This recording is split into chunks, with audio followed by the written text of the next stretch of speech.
Alright, let's see what this new Mario Tennis game is all about. And Baby Waluigi. Oh! Okay then. To anyone asking, no, I did not buy Mario Tennis Fever, and I do not plan to. I know the price is a big contention for many people, but I'd like to discuss another aspect of the game that has a wider effect on the Mario franchise as a whole. It's Baby Waluigi. It's Baby Waluigi. For a few years now, I found the inclusion of these baby characters in spin-off games strange. I think it has been strange for quite a long time now, and I'd like to talk about why. In 1995, Nintendo would do something they rarely do in regards to the Mario franchise. They released a follow-up in the form of the prequel, Yoshi's Island. Nintendo doesn't often release sequels or prequels to mainline Mario games that are a direct follow-up to the story of the first game, or in this case, a follow-down. Regardless, Yoshi's Island is to this day an anomaly in the Mario series of games. While Island would set a precedent for Yoshi games going forward, the game itself is the only mainline Yoshi game. It's literally called Super Mario World 2. It is a mainline game. The game sees a group of Yoshis trying to deliver a baby Mario to the Mushroom Kingdom while also saving baby Luigi. Given the importance of Yoshi's Island, it made sense when Baby Mario appeared in Mario Golf and Mario Tennis. Likewise, it made all the sense to add Baby Mario and Baby Luigi to Double Dash, a game where you play as two characters at the same time, usually linked in some way. Mario and Luigi, Peach and Daisy, Toad and Toadette, etc., etc. The two baby characters in this game exist for a reason. Then, when Mario Kart Wii came around, which is top 3 Mario Karts by the way, Baby Peach was added. Well, she did appear in a Mario and Luigi game, and had since been in Yoshi's Island DS. So at the very least, her inclusion made some kind of sense. It was relevant and consistent with the other babies' representation. Mario Kart Wii also had Baby Daisy, who appeared previously in nothing. She debuted in this game. Her design is uninspired, basically being Baby Peach but with Daisy's crown, hair, and brooch. Daisy's inclusion here is strange, because unlike the other babies, she has no subsequent first appearance to warrant her inclusion. Perhaps if we had kept the Double Dash mechanic, a Baby Peach and Daisy pairing could have made more sense. When Mario Kart 8 came out, they added Baby Rosalina, and this one really grinds my gears as a Rosalina fan. The other babies' designs made some sort of sense. Baby Mario and Luigi were consistent with their Yoshi's Island designs. Peach and Daisy were born into royalty, so the inclusion of crowns made sense. Although I've always been put off that they put someone younger than a toddler in a dress, especially since earlier depictions showed Peach in something more akin to baby attire, I guess it just kinda weirds me out given the fact that these are literal babies. Anyways, Baby Rosalina's design makes no sense. I know Nintendo doesn't care about continuity, but at least these other characters are consistent with the adult counterparts. Mario Galaxy gave us a look into Rosalina's childhood, and she definitely doesn't resemble adult Rosalina. No blue dress, different hair color, and we see she doesn't adorn a crown until she's older. Again, Nintendo cannot give less of a fuck about continuity, and that's never stopped me from enjoying their games before, but every other baby character has some sort of rational justification for being here. Baby Rosalina is only here to fill up a slot and give a baby version of every princess. What's strange is there had already been a baby character in a Yoshi Island game before both Daisy and Rosalina were given the baby treatment, which was Wario. In Yoshi's Island DS, the same game where Baby Peach debuts, so does Baby Wario. Despite being way more relevant in terms of inclusion and origin, Baby Wario was not added to any Mario Kart game. Nintendo instead opted to create baby versions of other characters with no origin and have them appear instead. You know what game Baby Wario does appear in? Dr. Mario World.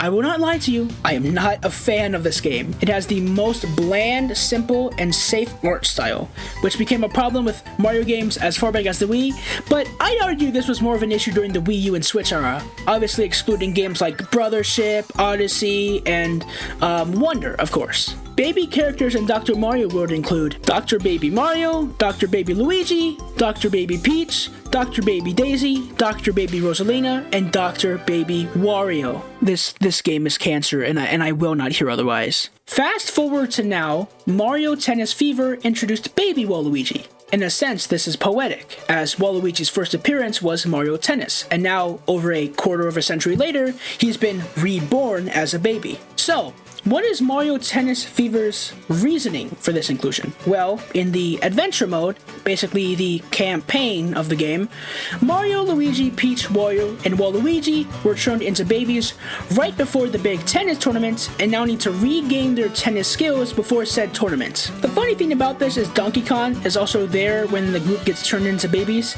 yet he doesn't turn into one, despite Baby DK debuting in, yeah, you guessed it, Yoshi's Island DS.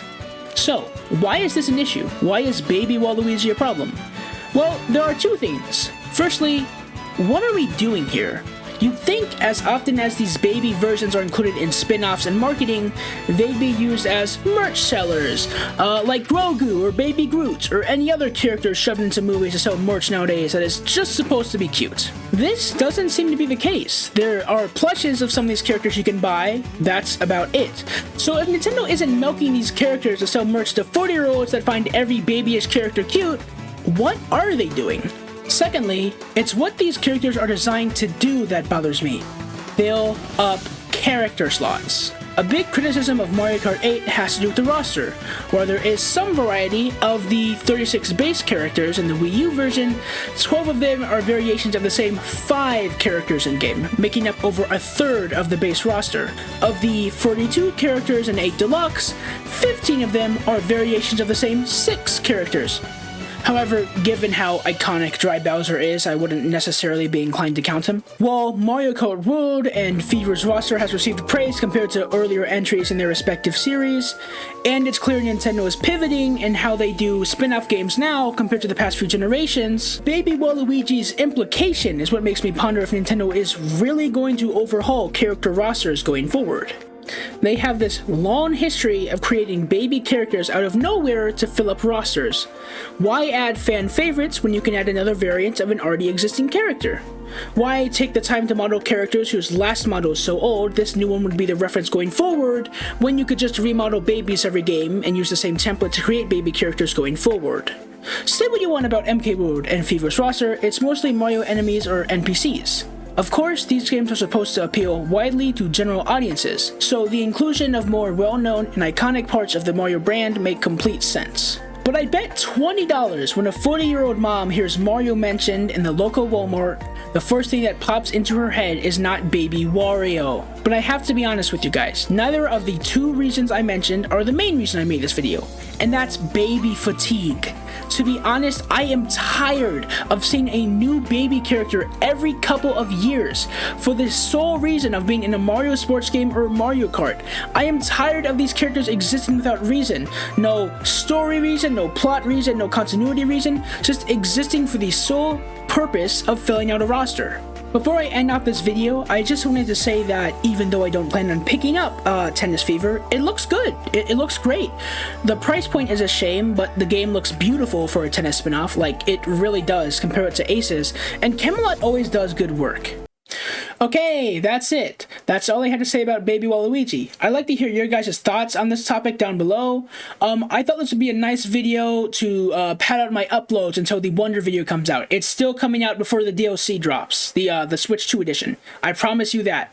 It'll be a very fun video. I know no one watches these videos. I don't care. I enjoy making them. This next one is going to be really fun. Alright guys, have a good one. Bye-bye.